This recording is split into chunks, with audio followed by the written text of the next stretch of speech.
कुमारवृत्त rapid revision series का lecture number 2।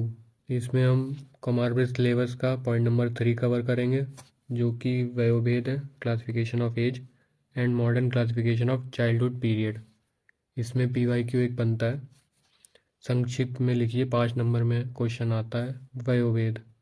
वयोभेद Kashyap, चरक, सुश्रुत के according important है, वो हम पढ़ते हैं। काश्यप ने गर्भ, बाल, कुमार, यौवन, मध्य और वृद्ध, ये 6 अवस्थाओं में एज को डिवाइड करा है। बाल, कुमार, यौवन, इसको क्षीरप, अन्नाद और युवा से कंपेयर करते हुए कहा है। बाल अवस्था 1 वर्ष तक, कुमार अवस्था 1 से 16 वर्ष तक, यौवन अवस्था 16 से 34 वर्ष तक, मध्य अवस्था 70 वर्ष तक, वृद्ध अवस्था 70 से अधिक। और चरक ने क्या कहा है? चरक ने 3 अवस्थाएं बताई हैं, बाल, मध्य और जीर्ण। बाल अवस्था 1 से 16 वर्ष तक और 30 वर्ष तक भी कही है। मध्य अवस्था 60 वर्ष तक, जीर्ण अवस्था 100 वर्ष तक। सुश्रुत ने बाल, मध्य और वृद्ध 3 अवस्था कही है और उनको फर्दर डिवाइड करा है। बाल अवस्था क्षीरप, क्षीरन्नाद और अन्नाद। क्षीरप 1 वर्ष तक, क्षीरन्नाद 2 वर्ष तक, अन्नाद 2 से 16 वर्ष तक। मध्य अवस्था को फर्दर डिवाइड करते हुए कहा है वृद्धि, यौवन, संपूर्ण और हानि। वृद्धि, यौवन, संपूर्ण और हानि।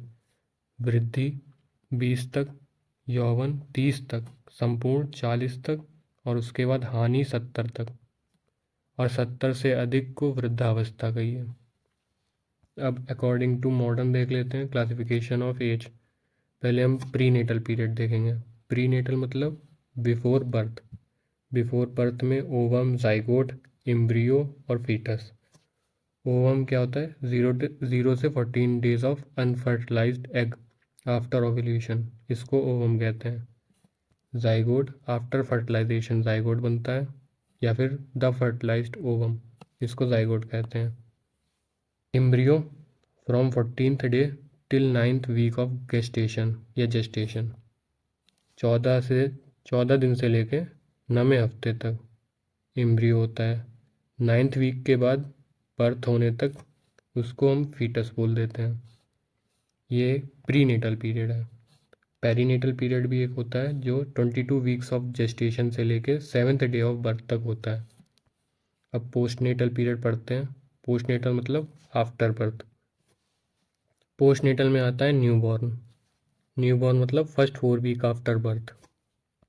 अर्ली नियोनेट मतलब फर्स्ट वीक या फिर फर्स्ट 7 डेज आफ्टर बर्थ, ये अर्ली नियोनेट होता है। Late neonate from 2nd week to 28 days, मतलब 4 वीक आफ्टर बर्थ। इन्फेंसी या इन्फेंट फर्स्ट ईयर और 4 week to first year. Toddler 1 to 3 years, preschool 3 to 6 years, school child 6 to 12 years. Adolescence ये teenage भी होती है और depend भी करता है person to person. Further divide करते हुए कहा है अर्ली, मिडिल और late adolescence. Early 10 to 13 years, middle 14 to 16 years, late 17 to 20 years. Classification of age according to gestation age by time, मतलब जेस्टेशन एज और टाइम को लेते हुए हम एज को क्लासीफाई करते हैं। टर्म नियोनेट मतलब between 37 week to less than 42 week, इसको हम टर्म नियोनेट कहेंगे।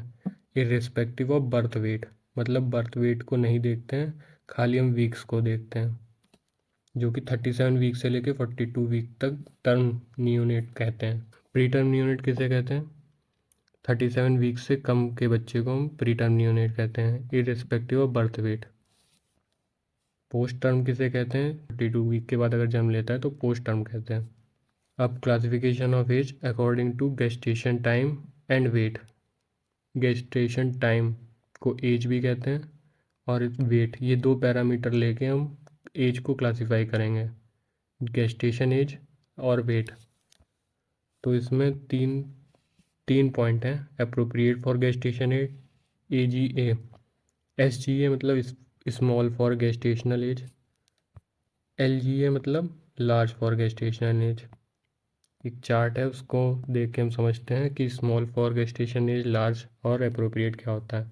तो पहले हम अप्रोप्रिएट पढ़ते हैं। Appropriate for gestation age, when the expected birth weight of baby is between 10th and 90th percentile for that gestation age, then it is called appropriate for gestation age। इसका मतलब ये होता है, दो पैरामीटर हमने लिए हैं, gestation age जो कि वीक्स में है और वेट जो कि ग्राम्स में है।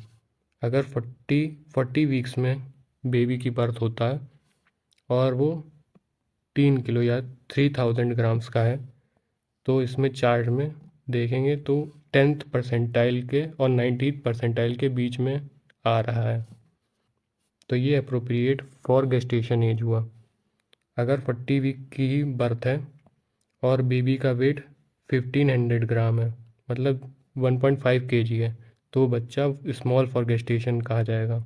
और वही 40 वीक का बच्चा अगर 4 kg का है, मतलब 4000 ग्राम का है, तो 90th परसेंटाइल से ऊपर हुआ, मोर देन 90th परसेंटाइल, तो वो लार्ज फॉर गेस्टेशन एज कहेगा।